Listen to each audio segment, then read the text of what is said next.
सिर्फ हवा की सरसराहट। दरवाजा चीखता है। बिरजू, एक बूढ़ा पोस्टमैन, धूल से भरे जूतों के साथ अंदर आता है। चेहरे पर थकान, पर आंखों में एक जज्बा। वो एक पुराने लॉकर के पास रुकता है, जिसमें बड़ा सा लिखा है डेड मेल। चाबी घूमती है। एक पुरानी सी आवाज निकलती है। सफेद दाग, लेकिन लबों में अब भी गर्मी है। एक छोटा सा लाल नोट चिपका है। ये चिट्ठी कभी नहीं पहुंची। हर पोस्टमैन ने इसे लौटाया, पर जंगल से लौटकर कोई वापस नहीं आया।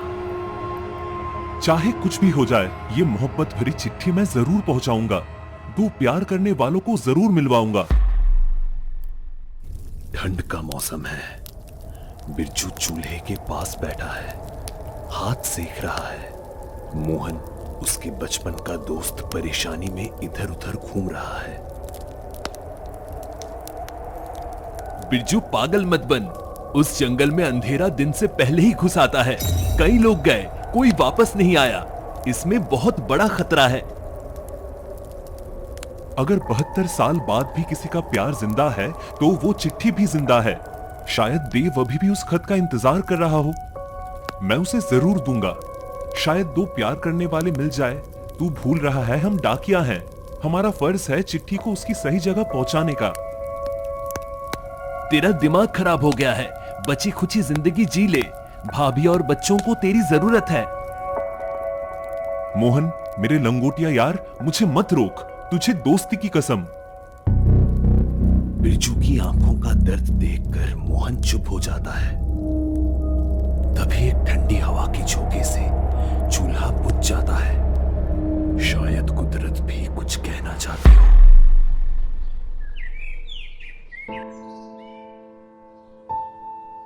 मोहन बिरजू को गले लगाता है। पुरानी साइकिल तैयार है, झोला कंधे पे और चिट्ठी झोले के अंदर। जैसे एक मिसाल, एक वादा। बिरजू जंगल के रास्ते चलता है। हर पैदल में मोहब्बत का बोझ और उम्मीद की रोशनी। पतली सी कच्ची सड़क, दोनों तरफ घना जंगल। हर पेड़, हर पत्ता जैसे कोई राज छुपाए हो। हवा में सन्नाटा है। बिरजू साइकिल चला रहा है, पर हर पेडल भारी लग रहा है। साइकिल की बेल कभी कभी खुद बच जाता है। हवा से या शायद किसी अनजानी ताकत से बिरजू थक गया था पेडल मार मार के। ये चिट्ठी सिर्फ लफ्जों का टुकड़ा नहीं, ये किसी के टूट चुके भरोसे की आखिरी कड़ी है। मैं हार नहीं मान सकता। वही जंगल के अंदर अंधेरा गहरा हो रहा था।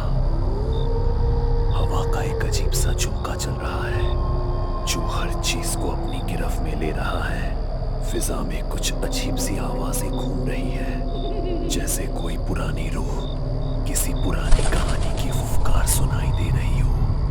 तभी हवा के झोंके से बिरजू की साइकिल रुक जाती है। उसके दिल की धड़कन तेज हो गई है।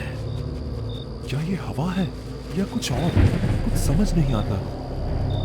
बिरजू के चेहरे पे घबराहट थी और उसकी आंखों में एक अजीब सी उलझन थी। तभी एक पुराने सड़क के मोड़ पर एक लड़की का चेहरा नजर आता है। उस लड़की की आंखों की रोशनी एक सूरजमुखी के फूल के जैसी थी, जो अंधेरे में भी अपनी चमक देता है। वो लड़की बिरजू के पास आकर कहती है, अरे काका, कहाँ चल दिए? मैं सिर्फ एक चिट्ठी देने आया हूँ, प्यार का पैगाम। अरे वाह, प्यार का पैगाम? कपड़ों से तो लगता है आप डाकिया। संभाल के काका, यहाँ हवा से भी ज्यादा तेज वक्त है, और वक्त से भी ज्यादा खतरनाक है ये जंगल और इस जंगल की वो खौफनाक कहानी।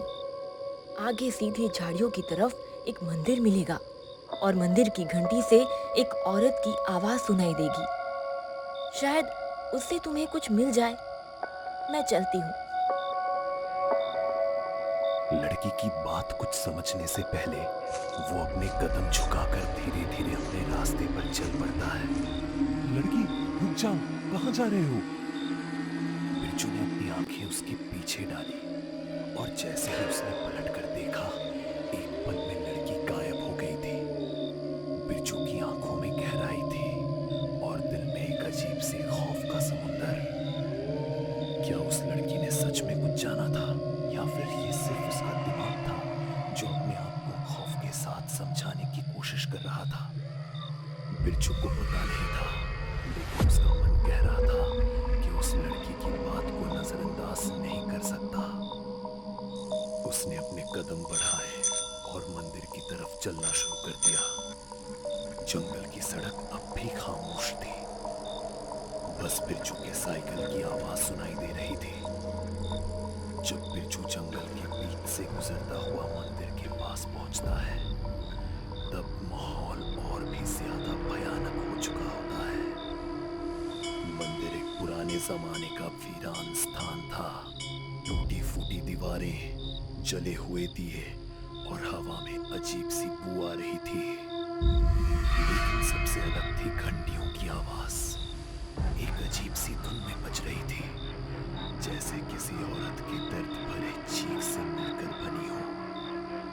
तभी अचानक घंटी जोर से बजती है, एकदम से, और फिर सुनाई देती है एक औरत की चीख, डर से भरी, दर्द से डूबती, जैसे किसी ने उसकी रूह को चीर दिया हो।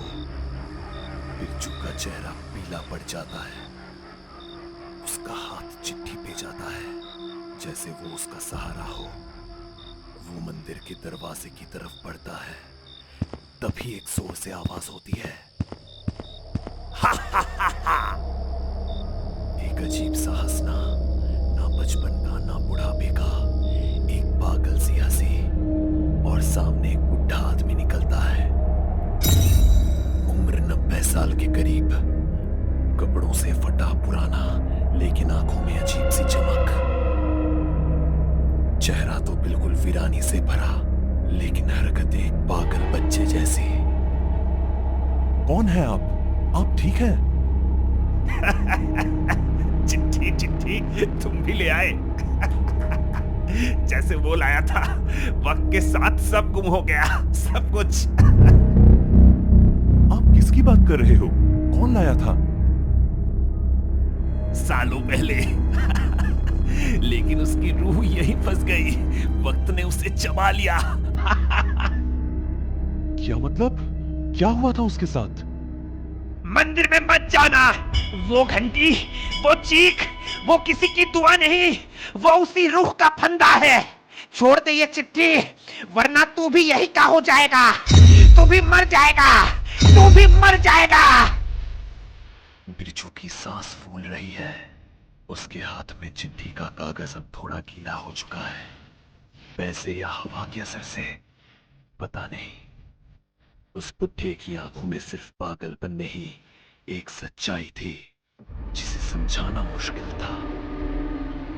मंदिर के अंदर से अब भी वो दर्दनाक चीख सुनाई दे रही थी। तभी एक झटके से वो बुढ़ा आदमी उठकर जंगल की गहराइयों में भाग जाता है, जैसे कोई भूत उसके पीछे पड़ा हो। ये सब क्या है? क्या सच में यह चिट्ठी किसी रूह से जुड़ी है? मुझे मंदिर के अंदर हिम्मत करके जाना चाहिए। बिरजू का दिल जोर जोर से धड़क रहा था। बुढ़े की बातें उसके दिमाग में गूंज रही थी। तू भी मर जाएगा, वो उसकी रूह का फंदा है। लेकिन पता नहीं क्यों उस चिट्ठी को उसकी छाती से लगाकर उसने अपने डर पर काबू पाया और एक कदम मंदिर के अंदर रख दिया। मंदिर के अंदर का माहौल और भी भयानक था। टूटी हुई मूर्तियां, सड़ी हुई मालाएं और दीवारों पर छाटा हुआ काला सूत और सिंदूर, जैसे किसी ने पूजा नहीं बलि दी हो। लेकिन सबसे ज्यादा डरावनी थी वो आवाज, वो चीख, एक औरत की रूह की चीख, जो घंटी की हर गूंज के साथ मिलकर बिरजू के कान फाड़ रही थी। ये सब क्या है? ये जगह, ये चिट्ठी, सब कुछ अजीब है। लेकिन मैं वापस नहीं जा सकता। उसने अपना कदम आगे बढ़ाया और तभी एक और चीख, ज्यादा तेज, ज्यादा दर्दनाक। बिरजू ने मंदिर के अंदर घंटी के पास एक अंधेरा रास्ता देखा। वो हांफते हुए उस रास्ते में घुसता है, हाथ में एक छोटी सी मशाल जैसी जलती लकड़ी लेकर। रास्ता नीचे बेसमेंट की तरफ जाता है और उस रास्ते में हवा और ज्यादा ठंडी और ज्यादा भयानक हो गई। फिर एक मोड़ के बाद बिरजू रुक गया। उसके सामने एक अजीब दृश्य था। धूल से भरे हुए जले सड़े आदमियों के ढांचे, हड्डियों का ढेर, कुछ सिर्फ खोपड़ियां, कुछ पूरे कंकाल, जैसे किसी ने चिट्ठी देने आई हर रूह को यहीं कैद कर दिया हो। ये सब लोग, ये वही है जो मेरे जैसे आए थे। बिरजू के पैर थरथरा गए। उसने सोचा, क्या मैं भी इनमें से एक बन जाऊंगा? तभी उसके पीछे किसी के आने की हल्की सी झनकार, जैसे चूड़ियां बजती हो। बिरजू पलटा पर कोई नहीं था, लेकिन हवा में एक सुगंध थी, गुलाबों और खून की मिलती जुलती, और एक आवाज। तभी बिरजू के हाथ से चिट्ठी हवा में उड़ जाती है और वो चिट्ठी मंदिर के गर्भगृह में जाकर रुक जाती है। बिरजू ने अपनी आंखें बंद की, पसीने और डर से भीग गया था, लेकिन उसने 2 कदम और आगे बढ़ाए। उसके एक कदम के साथ एक और चीख, दूसरे कदम के साथ मंदिर की घंटी अपने आप बजने लगी, और तीसरा कदम मंदिर में एक प्रकाश का गोला चमक उठा, जैसे किसी को आखिरकार मुक्ति मिल गई हो। बिरजू ने चिट्ठी मंदिर के अंदर पहुंचा दी थी।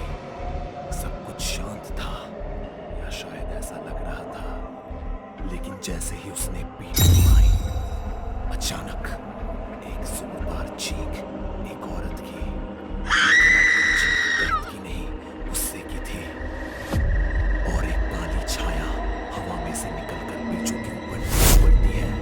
उसका चेहरा नहीं दिख रहा, बस बालों का एक गुच्छा और आंखों में लाल आग। बिरजू कुछ समझ नहीं पाता और वो छाया उसके सीने पर अपने नाखून घुसा देती है। बिरजू का बदन लहूलुहान हो जाता है, उसकी शर्ट फट चुकी है, सीने से खून बह रहा है, उसकी सांसें टूट रही है, उसकी आंखें धीरे धीरे बंद हो रही है। तभी एक बर्फीली हवा चलती है और उसी हवा के साथ फिर से गूंजता है वो पागल हंसना। वही 90 साल का पागल आदमी अब मंदिर के अंदर, लेकिन अब उसकी हंसी में कोई मजाक नहीं, अब उसके चेहरे पे एक अलग ही शिद्दत है। रुक जा! वो एक झटके से रुक जाती है, उसकी आंखें बूढ़े पे टिक जाती है और उसका गुस्सा बढ़ता है। मैं मिटा नहीं सकता, लेकिन याद जरूर दिला सकता हूँ। अपने आप को देखो, तू रूह नहीं, शाप बन गई है। तू अब मेरा प्यार नहीं, एक शापित आत्मा बन गई। इसलिए तुझे मुक्ति देकर मैं तुझे आजाद करने आया हूँ। बुढ़ा अपनी जेब से एक छोटी सी माला निकालता है, एक रुद्राक्ष माला जिसमें कुछ लिखा हुआ है। वो मंदिर के बीच में खड़ा होता है, माला घुमाता है और एक मंत्र पढ़ता है, पुरानी संस्कृत में, ऐसी आवाज जो हवा को चीर देती है।